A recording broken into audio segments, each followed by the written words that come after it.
Patronažne sestre također već u većini znaju i vagati djecu, imaju vage, tako da i na taj način znamo provjeravati tjelesnu težinu djeteta i da objektivno majke dobe uvid u to koliko je dijete dobilo na tjelesnoj težini, no međutim važno je pratiti i samu fiziologiju.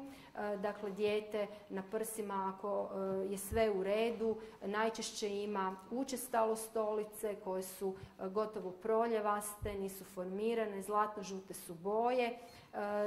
Nakon 6. dana ima više od 3 puta dnevno stolicu, djeca mokre više od 6 puta dnevno nakon 6. dana također.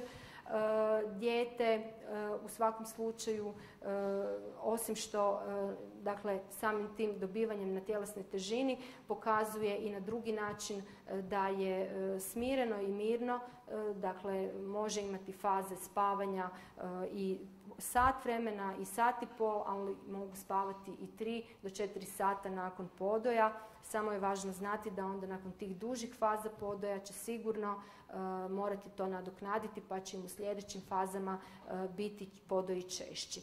Dakle, nije uvijek vaga presudna u promatranju rasta djeteta.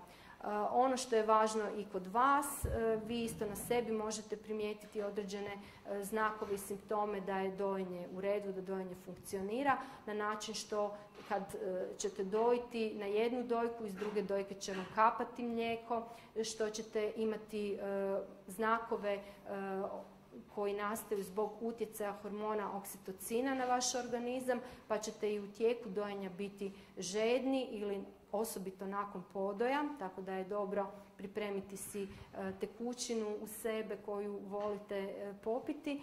I oksitocin djeluje na ženu na način isto da nakon podoja se osjeća kao ošamućeno, odnosno ima jedan lagani umor i pospanost. Dakle, to je isto jedan pozitivan znak, znači da sve dobro funkcionira. Tako da treba pratiti svoje fizičke znakove i velim, nije samo vaga presudna, treba se orijentirati i na te druge znakove. Evo.